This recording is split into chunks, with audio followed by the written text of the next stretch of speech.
Assalamualaikum warahmatullahi wabarakatuh.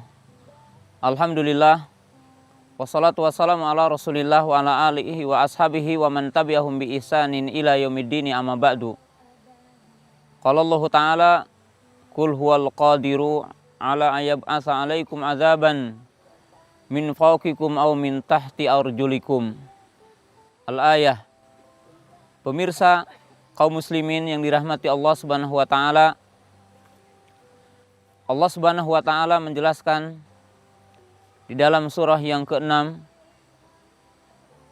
bahwa Allah Ta'ala maha berkuasa untuk menurunkan azabnya dari langit dan dari bumi. Seraya Allah Ta'ala berfirman, Qul huwal qadiru ala ayyab'atsa alaikum azaban min fawqikum aw min tahti arjulikum. Dialah Allah Subhanahu wa taala yang maha berkuasa untuk menimpakan azab kepada kalian dari atas langit dan dari bawah bumi. Kemudian Allah Ta'ala menutup dalam ujung ayat dengan menjelaskan kepada kita, wa nusarriful ayati la'allahum yatafaqahun, dan kami memperlihatkan ayat-ayat kami agar kamu menjadi faqih, menjadi alim. Pemirsa yang dirahmati Allah Ta'ala, kita mengetahui satu kejadian di tahun 1982, satu kejadian yang sangat dahsyat, yaitu meletusnya gunung Galunggung yang mana saya hari ini berada.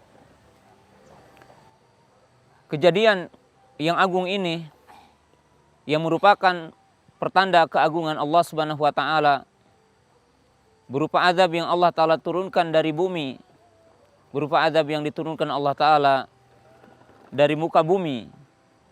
Maka ini memiliki pelajaran yang sangat agung. Yang pertama, agar manusia mengetahui kebesaran Allah, agar manusia mengetahui keagungan Allah Ta'ala. Sehingga di dalam ayat itu Allah berfirman, Qul huwal qadiru ala ayyab'atsa alaikum azaban min fawqikum aw min tahti arjulikum. Di mana yang pertama, Allah Ta'ala menurunkan azab dari langit seperti hujan, petir, kemudian hujan batu dan yang lainnya. Kemudian Allah Ta'ala mengadab manusia dari bawah bumi seperti gempa bumi, tsunami dan sebagainya. Hal itu memiliki hikmah yang sangat agung, di mana yang pertama, agar kita mengetahui kebesaran Allah Subhanahu wa taala. Kemudian yang kedua, agar kita mengetahui nikmatnya keamanan dan kedamaian. Karena tidak sedikit manusia sebelum mendapatkan musibah, sebelum ditimpa azab, maka dia tidak merasakan nikmat aman, nikmat damai. Tetapi tatkala dia melihat kekuasaan Allah berupa azab dari langit ataupun dari bumi, maka baru dia merasakan begitu indahnya kenikmatan, begitu indahnya kedamaian. Sehingga dengan itulah manusia akan bersyukur kepada Allah Subhanahu wa taala.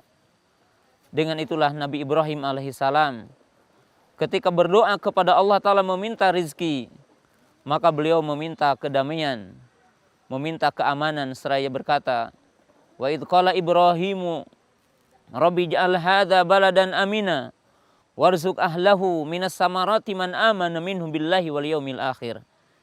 Di mana di dalam ayat yang mulia ini Allah berfirman dan mengkisahkan, dialah Nabi Ibrahim ketika berdoa kepada Allah, ya Allah, jadikanlah negara ini negara yang aman, damai, sentosa, dan karuniailah penduduknya dengan rizki, dikeluarkan buah-buahan dan seterusnya. Maka di sini menunjukkan nikmat kedamaian, nikmat keamanan. Yang ketiga, di antara hikmah Allah Ta'ala menurunkan azab kepada hambanya. Hal ini agar manusia mengetahui bahwa sesungguhnya adab yang ditimpakan kepada hambanya adalah disebabkan dosa yang diperbuat olehnya. Oleh sebab itu Allah Ta'ala berfirman, fakullan akhadna bidanbihi. Sesungguhnya kami mengambil bagi setiap kaum, bagi seseorang, artinya diadab, ditimpakan musibah kepadanya, hal itu dengan sebab dosa yang dia perbuat. Ikhwatu iman yang dirahmati Allah Ta'ala. Maka seorang mukmin, seorang muslim, ketika dia ditimpa musibah, maka dia mentadaburi dirinya, sehingga dia melihat dirinya apakah dia melakukan dosa-dosa, apakah dia melakukan maksiat kepada Allah Subhanahu wa taala. Karena tentunya Allah Subhanahu wa taala tidak menurunkan adab kepada seorang hamba kecuali salah satunya disebabkan maksiatnya seseorang itu kepada Allah Ta'ala.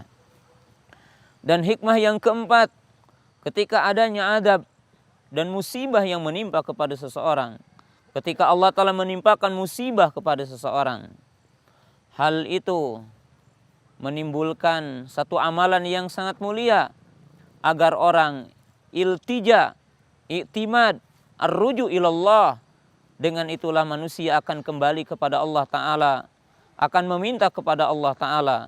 Disebabkan seseorang mengetahui tatkala ada musibah, ketika ada bencana, maka dia harus menghadap kepada Allah Ta'ala, berdoa kepada Allah Ta'ala, berlindung kepada Allah Subhanahu wa Ta'ala. Dan di antara hikmah yang bisa kita sampaikan dalam kalimat yang singkat ini, dengan adanya musibah dan bencana yang menimpa kepada orang, di mana timbulnya ibadah yang sangat agung, yaitu as-sabru wal imanu bitakdir. Di mana salah satu hikmah yang sangat agung dengan adanya musibah, kita beriman bahwa segala sesuatu yang terjadi kepada kita dengan takdir dan ketetapan dari Allah Ta'ala.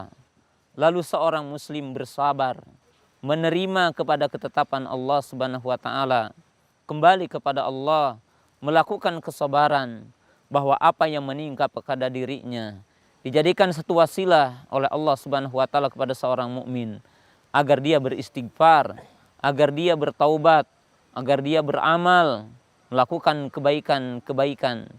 Kaum muslimin yang dirahmati Allah Ta'ala, Allah Ta'ala tidak menciptakan sesuatu kecuali di belakangnya ada hikmah, baik perkara yang baik ataupun perkara itu jelek.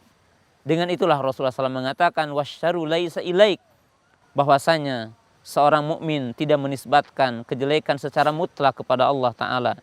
Yang dimaksud, seandainya pun Allah Ta'ala menciptakan sesuatu yang jelek, maka sesungguhnya di belakangnya ada hikmah kebaikan yang wajib kita renungi. Pemirsa yang dirahmati Allah Subhanahu wa Ta'ala, jadi disinilah seorang mukmin mesti dia faqih kepada apa yang ditimpakan oleh Allah Ta'ala kepada dirinya, mengambil hikmah dari segala sesuatu yang menimpa kepada dirinya. Wa akhiru da'wana anil hamdulillahirabbil alamin. Assalamualaikum warahmatullahi wabarakatuh.